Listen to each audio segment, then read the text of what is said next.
Primetime local news, serving the Lakeland and Midwest regions.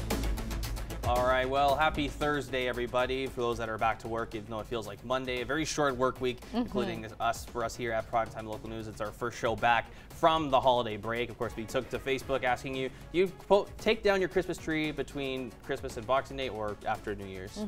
My family normally does it after New Year's, but I think I don't know if that's pretty common. We'll have to find out in the poll. Yeah, there's a lot of mixed reviews there that we have there. So we're anxious to see that. But right now we'll have all this. We'll have all this and more coming up later. But we'll send it over to Brett Holden at Oasis. Well, Connor, you did say how you've seen me do the splits before, but let's see how flexible I really am here at Oasis. I'm going to be going in and seeing just a little bit of the yoga classes that they offer here at Oasis. As well, I'll be trying to brave one of the spin classes. I'm an asthmatic, so we'll see how that goes, but I'm really excited. We'll have a little bit more coming up from here at Oasis, but let's head to Elise, who has a look at your local news. And I got to sit down with Dr. Richard Starkey to look over the positive points from the year. Hi and welcome. I am joined today with Dr. Richard Starkey, MLA for Lloydminster and Vermilion. Thank you so much for joining us today. It's great to be here. Great. And we're kind of just talking about a year in review, looking back on some things that have happened through our local community and stuff like that. So I kind of wanted just to get started on, it's a lot to go to kind of unravel a year, but kind of those things that kind of stuck out in your mind that were really positive for the community. Well, we are still in the process of, working our way out of the downturn in the economy that we've seen, and it's certainly been one that has affected Lloydminster because we're heavily involved in the service sector, and especially with the heavy oil sector. There are some encouraging signs, to be sure, but recovery is not a robust one. It is a sort of a slow and stop and start one. And the other concern, and certainly one that I was involved with a lot, is the new methane regulations. The climate leadership plan that the provincial government has brought in calls for a significant reduction in vented methane, and that's a good thing. Methane is a very potent greenhouse gas, but it has to be done in such a way that it doesn't negatively impact the industry. And so we've been advocating on that front as well. Right. And with that specifically, what are kind of your goals and what would you like to kind of see happen in that specific area? Well, in that area, we have to be innovative and work with industry to make sure that the new regulations that are brought in aren't so restrictive that it affects industry's ability to still do what it does best. And the other thing is there's a lot of innovation that can be done, and it can be done on a number of different levels, down right to the individual well site in terms of reduction of methane emissions. And that's something that I've encouraged, and we're working through the various departments in government to do. Absolutely. Well, we'll look forward to kind of see how that plays out. Absolutely. I kind of want to switch gears a little bit and talk about the Vermilion downtown core. The businesses seem to do quite well this year, and I just kind of wanted to know what you find, what that would be credited to. Why do you kind of see that positive push there? Well, certainly there was a tremendous amount of concern a little over a year ago when it was announced that Craig's, which was one of the longest time businesses in Vermilion, over 100 years in that location, that store was closing, a very large tenant, sort of an anchor in the downtown. And there was a concerted effort made both by Vermilion Town Council and by the Chamber of Commerce to attract new businesses and be very innovative as far as what they could do to promote the location of businesses in the downtown of Vermilion. They have been quite successful, as you say. And we're seeing a sort of a rejuvenation of downtown Vermilion, and it's great to see. I know that the mayor's always very encouraged, and this year I was at the Chamber Awards, and there was a real sort of very strong upbeat feeling at that award ceremony because things are actually really looking up in Vermilion. Yeah, that's very exciting. Yes. It'll be nice to see how that kind of turns out as well. And also, I wanted to kind of touch on what's moving forward and looking into the next year with your constituency. As they've kind of voiced, what is kind of their most important tasks that are kind of in the forefront? What have they been voicing to you? Well, the concerns I hear the most about, rural crime remains a big concern. And I mean, there have been some initiatives undertaken that, have shown some promise, but I still hear on a regular basis from people who have been victimized by criminal activity, which is still at a very high level in our part of the province. So I'm continuing to work both with the RCMP, with Crown prosecutors, with the Justice Minister to try to, address that whole issue. Second area is healthcare, and related to healthcare is facilities for our seniors. Right. We do have a shortage in our constituency. Vermilion needs SL4 level care badly, and in Lloydminster, we were very glad to open Pioneer Home a year ago, but that's full. It's already full and it has a waiting list. And with the old sections of the Dr. Cook Extended Care Center being demolished, there was plan, and there remains to be a plan in place to replace that facility with an continuity of care facility for seniors care in Lloydminster. We haven't seen a lot of progress there yet, and I continue to press the health minister on that front. Awesome. That's great. Well, we could be talking about this for hours. That is all the time we have. I want to thank you so much for coming in and kind of talking about what we have seen over the year, and I look forward to seeing what happens next. So thank you for coming in, and we appreciate your time. Thank you. And now we're going to send it back to Brett Holden, who is at Oasis Studios. Joined by Heather here, and let's talk about some of the different classes that you guys can offer here as well. For sure. So here at Oasis, we offer a variety of classes for all different kinds of practicing yogis or spin or bar. So we do have a variety of spin classes with times and schedules, and then we also have bar classes, which was newly added in the fall, and then yin yoga, hot power flow, warm yoga, anything to kind of test the waters for those who are coming in the doors and looking to find something that might meet what their interests are. We've got that accessible here to them. And in a little bit, we're going to be heading into one of the studios and showing one of the demonstrations, but let's kind of talk about the importance of a class. So the importance of just coming to yoga or any kind of movement, I would say, is just connecting our bodies to our mind and to our breath. So finding what works for you. So whether we've had stressful holidays or we're feeling the need to just take some time for ourselves, yoga can be that outlet. It allows our brains to shut off. And I do want to say that with practice, because sometimes yoga can be a challenge the first few times that we go. And I always like to say that being confused is our first step to learning something new. So I know the first time you come, it might be a little bit confusing, but over time we're able to find those movements and connect them to ourselves. Perfect. Well, we'll have a little bit more coming up from here at Oasis, but let's head back into the studio where we have a look at your weather.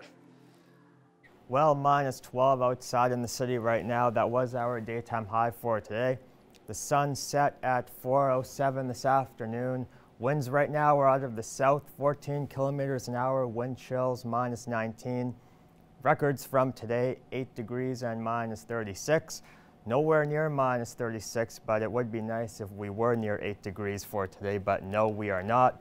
And looking at the next board, we have current temperatures, -10 Provost and Mackling right now, -11 Wainwright, Vermilion, -12 St. Paul and Marwayne, -15 in Bonnyville, -14 Maidstone, -16 St. Walburg, -19 Meadow Lake, -16 Pierceland, and -20 in Green Lake. So looking at some of the sky conditions outside right now, a bit of flurry activity near Cold Lake and Murnham at the moment, a bit more clear as you move towards the east, northeast, and southeast near Meadow Lake and Saskatoon, and cloudy skies near Provost right now, though there may be some embedded flurry activity, even though the icon does not include it.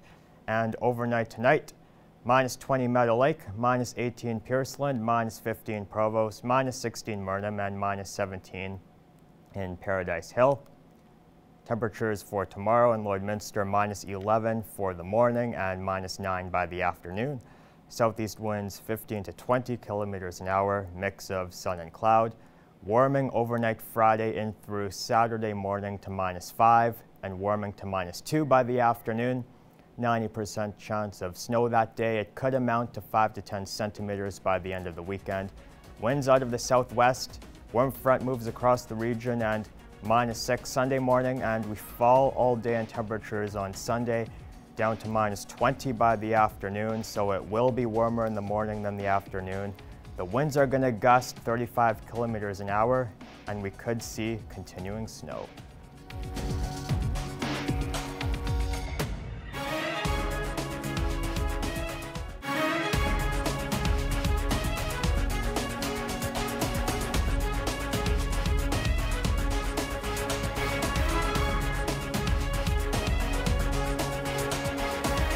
Primetime local news, serving the Lakeland and Midwest regions.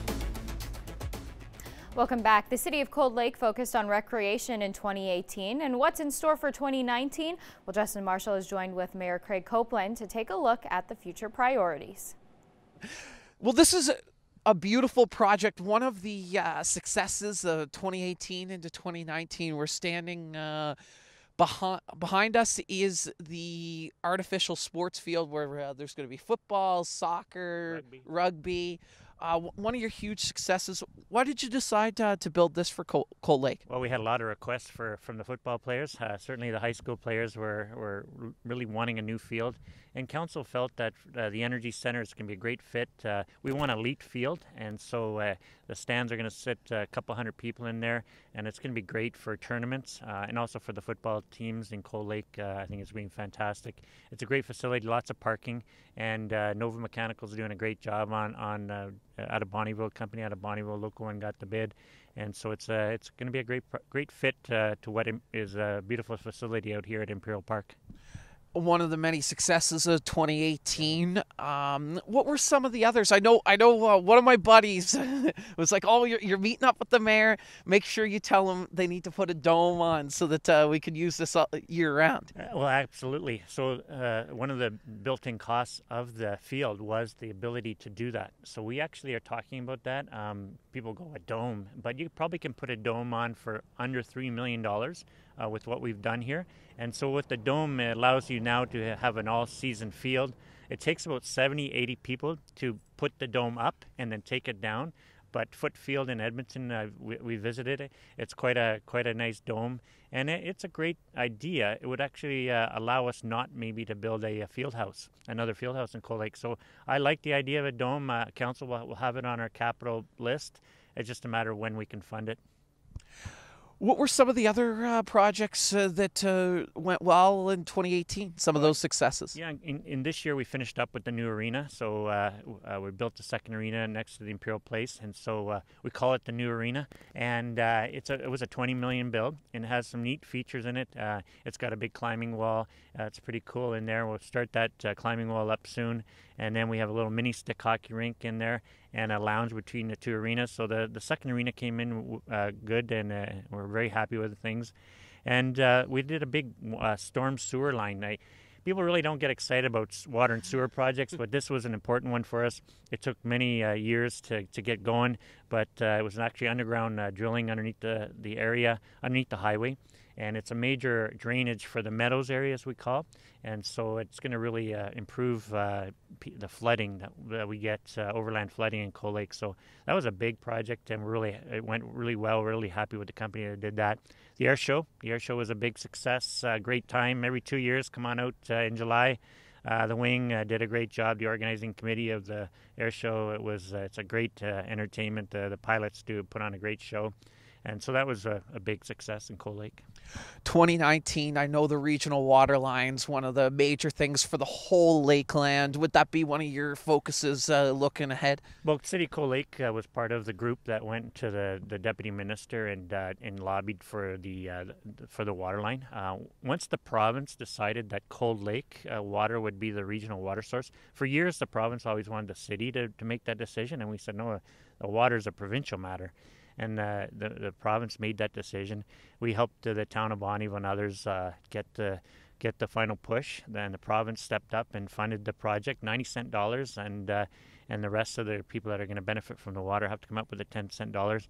So that'll be exciting. People are going to get good, clean, reliable water from Cold Lake. And Cold Lake right now has been identified to be the regional water source all over the area. And now we're going to take a look at your stock market prices for today.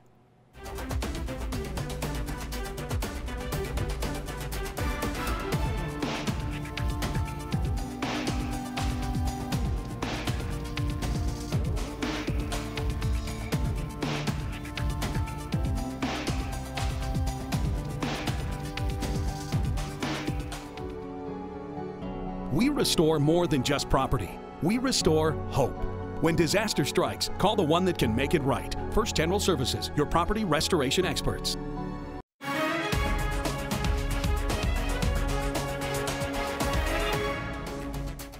Welcome back. Well, every family has its own spin on Christmas and celebrations and traditions. In this week's Ag Report, Gerard Lampos sees the Christmas decor on the farm.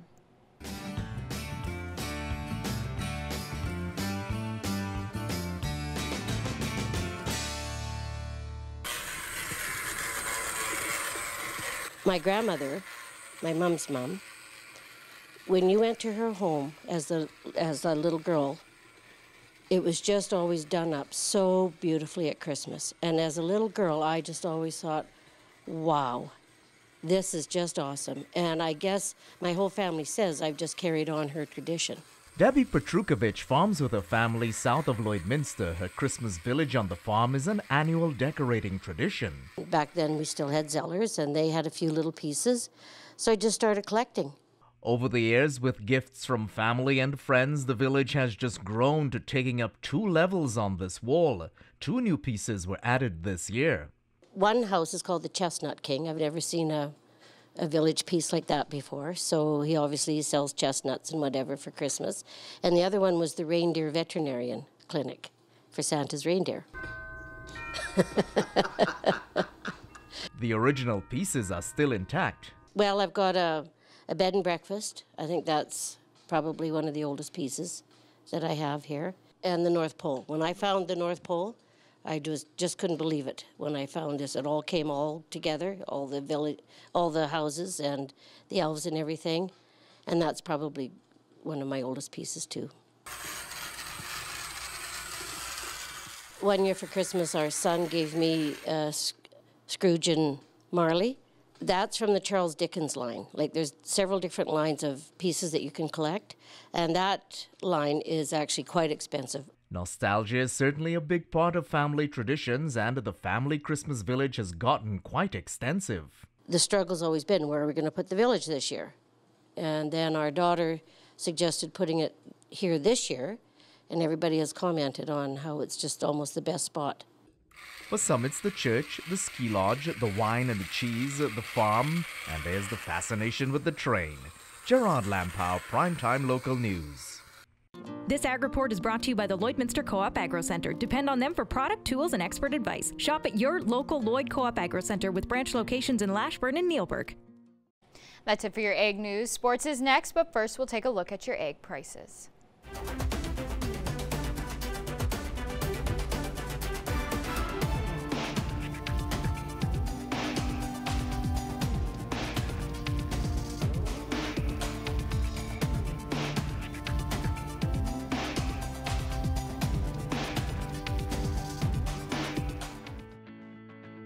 Every member of the City Centre Auto Body team has been through extensive training. We're constantly upgrading our team's education to reflect current collision repair technique.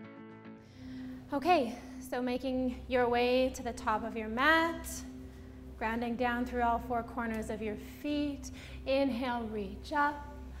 Exhale as you fold forward. Inhale to a halfway lift. Exhale, fold, plant your hands, step back to plank. On your next exhale, lower down, keeping your elbows in for chaturanga. Inhale to your upward facing dog. Exhale, back to down. Send your hips up to the sky. Bending into your knees, finding some length in your spine. Gaze at your navel. Taking an inhale here, gaze up to the top of your mat. Tiptoe or step up to meet. Inhale to your halfway lift. Exhale, fold forward. Bend into your knees, rising all the way up. Bring your palms to touch and home to your heart. Let's do one more. Inhale, reach up. Exhale, fold forward. Inhale to your halfway lift. Exhale, fold, plant your hands, step back to plank. Inhale here. Exhale as you lower down for chaturanga, rising up to upward facing dog. Exhale, back to down. Breathe here. Inhale your gaze to the top of your mat. Hop or step up to meet. Inhale to your halfway lift. Exhale, fold. Bend into your knees, rise all the way up. Exhale, bring it home. That's it. Whew. I feel that. I'm sweating a lot. Yeah. So what's kind of the main, like, biggest importance of something that we just did here? Your breath. I can feel it. Yeah. So connecting your breath to each movement. So each inhale allows your body to expand and open up, and each exhale allows it to bring it back home. So it's just that mindful moving meditation. Well, here's another look outside our studios. This was taken right before 5 p.m. during the newscast today.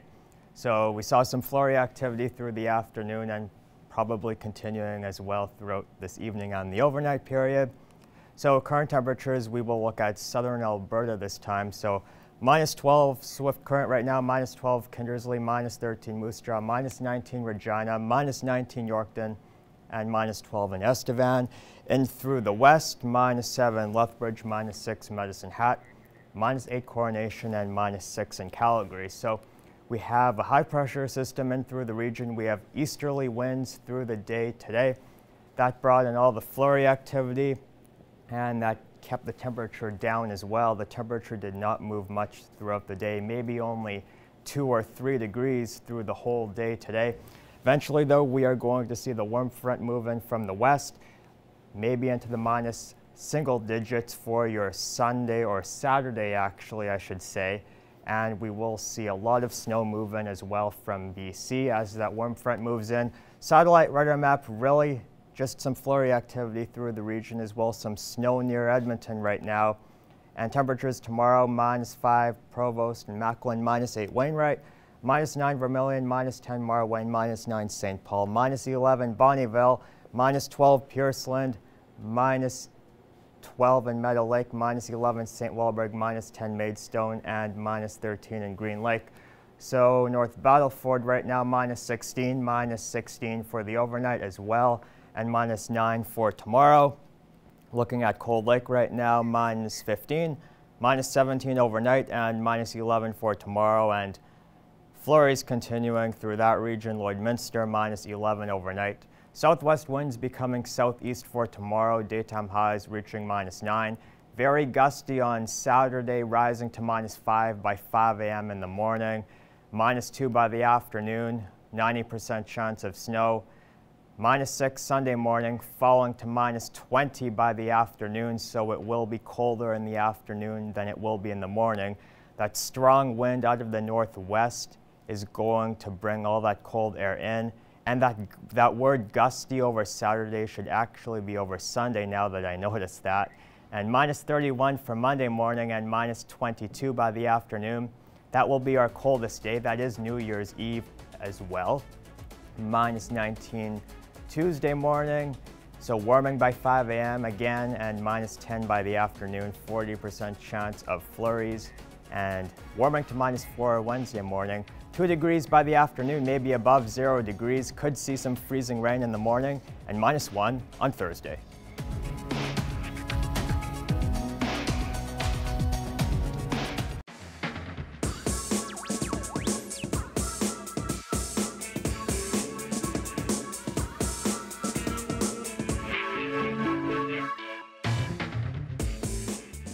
All right, well, we took to Facebook today to ask you, do you take down your Christmas tree between Christmas and Boxing Day, or Boxing Day or after New Year's, rather? So there's a lot of different comments. It's a mix of everything.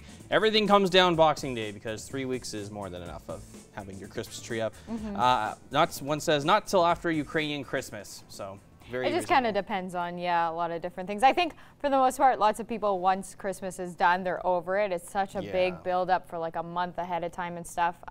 My family, I think, pretty much ends it and puts it all away at New Year's Eve. New Year's Day, probably? Yeah, I think that's like the cutoff, the last day. Yeah. That's the norm there. Well, it's time for our favorite part of the show. That's Pets of the Day, where we showcase your pets here on Primetime Local News. As we take a look right now at some of them right now. This is Bandito and Maya. I hope I pronounced that correctly. Submitted by Lori. Very cute in their Santa outfits there. This is Ginger, hiding in the Christmas tree. Submitted there by Dawn.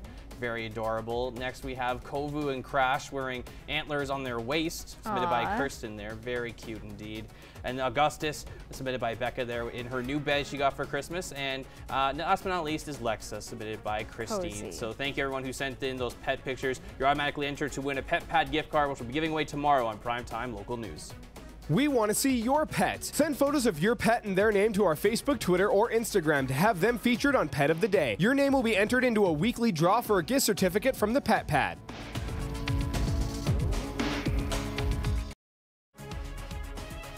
Furniture set and design supplied by Furniture Gallery and Furniture House, downtown Lloydminster. Well, my favorite part of this spin class was this nice cold towel that they gave me afterwards. That was the best part. Didn't realize spin class was going to be so coordinated and how uncoordinated I am. We also learned a little bit more about how calming and how much breathing is important in yoga and just how unflexible I actually am. Well, that does it for me here at Oasis. Tomorrow, we will be over at Spiro's where they're going to be making us some delicious food and getting ready for the holiday. That does it for me, as I said. And let's head to Connor and Elise, who will wrap up tonight's show.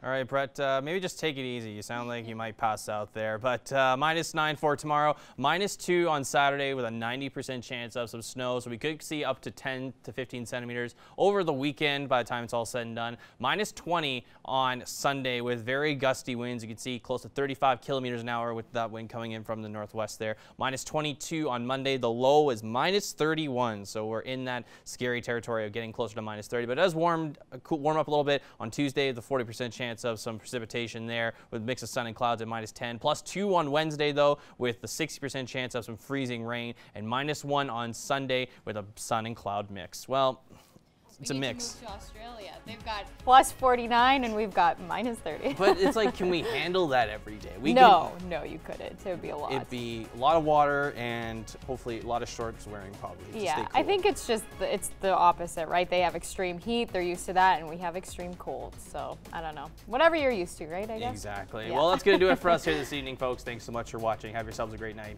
Have a good night.